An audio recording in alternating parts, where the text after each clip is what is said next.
Şimdi öncelikle tabii Şırnak büyük badirelerden geçti.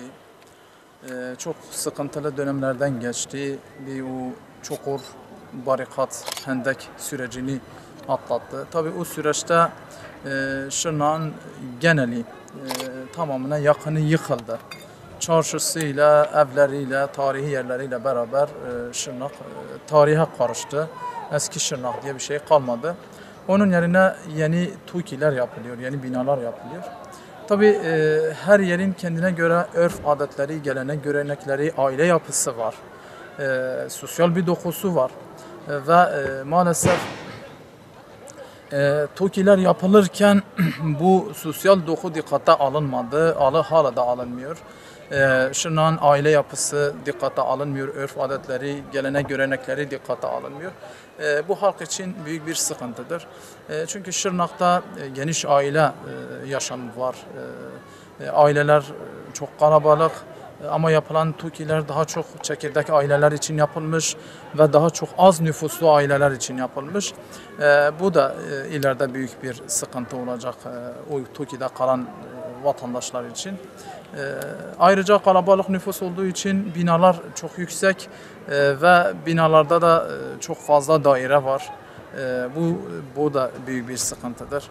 Yani o binaların kullanımından kaynaklı sıkıntılar olacağı gözüküyor. Ve binalar geç yapılıyor.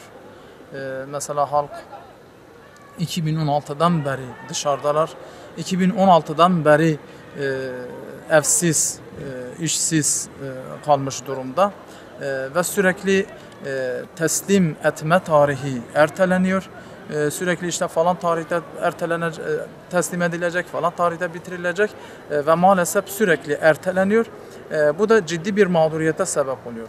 Şırnak'a atanan memurlar, kamu görevlileri olsun, işte öğretmeni, diğer kesimler olsun, yeni evlenen aileler olsun, Şırnak'ta hala evi olmadığı için TOKİ'lerin bitirilmesini bekleyen binlerce Şırnaklı şu an yakın köy, ilçe ve diğer şehirlerde yaşıyorlar. Onlar bekliyorlar. Dolayısıyla sıkıntı büyük. Buradaki yöneticilerin, kamu yöneticilerinin bir an önce bu işi hızlandırıp özellikle kışa girmeden önce, kış başlamadan önce halkın az da olsa bir kısmının evlerine girmesini sağlamalıdırlar. Aksi takdirde bu kış geçerse çalışmalar yine durur. Şırnak'ın kışı biraz uzun sürüyor, çetin geçiyor. Dolayısıyla evler teslim edilmezse bu kışta da büyük bir sıkıntı, büyük bir mağduriyet devam eder. Özellikle de dediğim gibi memurlar açısından büyük bir sıkıntı var. Hala yüzlerce memur ailelerini getiremiyorlar, ev bulamıyorlar, kalacak yer bulamıyorlar. Bu büyük bir sıkıntıdır. Bu sıkıntıların bir an önce giderilmesi gerekiyor. Aksi takdirde mağduriyetler devam eder. Şırnak Şehri Nuh diğer adıyla Hz. Nuh Aleyhisselam'ın memleketi, Hz. Nuh Aleyhisselam'ın diyarı, Hz. Nuh Aleyhisselam'ın inananlarla beraber ilk indiği yer, ikamet ettiği yerdir Şırnak. Şırnak tabi o da yine son zamanlarda maneviyatsızlıktan, seküler dünya düzeninden dolayı ciddi anlamda etkilenmiş durumda. Şu an Şırnak'ta büyük bir maneviyat sıkıntısı var. Gençlerimiz uyuşturucu belasıyla müptela olmuşlar. Yine halk olarak açık saçıklık ve İslam'a uygun olmayan bir yaşam maalesef öne çıkmış durumda. Yani bir maneviyatsızlık mevcuttur şu an. Her ne kadar bu dindar gençlik, dindar nesil yetiştirme projeleri hayata geçiriliyorsa da maalesef bunlar yeterli olmuyor. Daha fazla bir çalışma yapılması gerekiyor. Daha fazla bir çaba gösterilmesi gerekiyor. Aksi takdirde gidişat hiç de iyi değil. O yüzden halk olarak da, yöneticiler olarak da, STK'lar olarak da kimin payına ne düşüyorsa, kimin üstüne ne düşüyorsa elini taşın altına koymalıdır. Gençliğimizin, memleketimizin bu maneviyatsızlık girdabında daha fazla yol almasını önüne geçmelidir. Daha fazla bir tahribat oluşmasını engellemelidir. O yüzden özellikle de devlet erkanı, özellikle yöneticiler bu konuda daha fazla inisiyatif almalıdır, daha fazla çalışıp çabalamalıdır. Gençliği bu maneviyatsızlıktan kurtaracak projeler, çalışmalar hayata bir an önce geçirilmelidir ve hemen çalışmalıdır. İşin doğrusu şimdiye kadar Şırnak belediyecilik konusunda pek bir hizmet göremedi. Yani ta kayyum atanana kadar diğer belediye dönemlerinde gerek ideolojik belediyecilik anlayışı vardı, gerekse de şahsi çıkar belediyecilik anlayışı vardı. Dolayısıyla bugüne kadar halk olarak pek bir belediyecilik hizmet noktasında pek görmedik. Fakat kayyum geldiğinden beri Allah'a şükür hele Şırnak'ın da bu yıkılmış haliyle beraber kayyum güzel çalışmalar yapıyor ve iyi hizmetler yapıyor. Fakat yapılan hizmetler yeterince denetlenmediği için, kontrol edilmediği için sanki uzun vadeli olmuyor. Dolayısıyla bu da bir sıkıntıdır.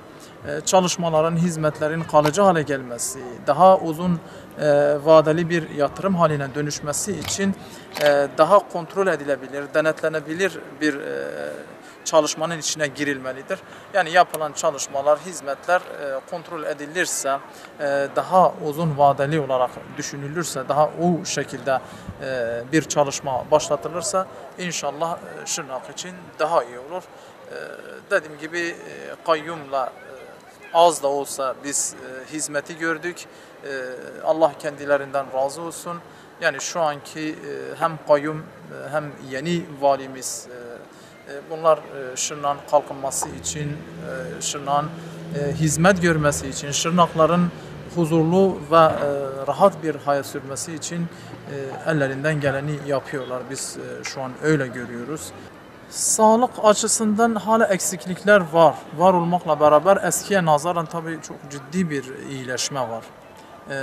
Fakat özellikle Şırnak'a atanan kamu görevlilerinin, doktorların, sağlıkçıların burada yeterince güzel bir ortam bulamadıklarından, yani gerek ikamet açısından, gerekse sosyal yaşam açısından cazip olmadığı için hemen işlerini bitirir bitirmez ya da gidebildikleri en kısa sürede gidiyorlar. Bu da sağlıkta da ve diğer kamu hizmetlerinde ciddi aksamalara, ciddi sıkıntılara sebep oluyor. Bir vatandaş olarak gözlemlediğimiz kadarıyla yani Şırnak Devlet Hastanesi'ndeki işte çalışan bölümler de, doktorlar da, diş hastanesindeki şeyler de yani ciddi bir sıkıntı yok. Tabii o tür sıkıntılar içinde bir ildir sonuçta. Şırnak'ın bir 20'lik diş için başka bir yere sevkinin yapılması bir sıkıntıdır. Bir an önce bu sıkıntıların da giderilmesini temenni ediyoruz. Diğer sıkıntılar da bazen oluyor. Özellikle doktorlar gidiyorlar. Bazı bölümler boş kalıyor. Bu da bir mağduriyet oluşturuyor. İnşallah Şırnak yeniden inşa sürecinde güzel bir görünüme, güzel bir ortama kavuşturulursa, sosyal yaşam açısından biraz cazip hale getirilirse, güvenlik açısından sıkıntılar giderilirse inşallah buraya gelen kamu görevlileri de, sağlıkçılar da inşallah burada daha uzun vadeli kalmaya çalışırlar, daha fazla kalırlar. Bu da inşallah bu sıkıntıların önüne geçer.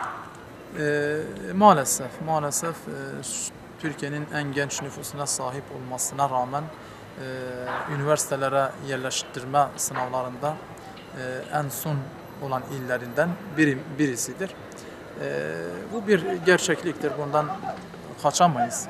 Eğitim noktasında ciddi bir sıkıntı var.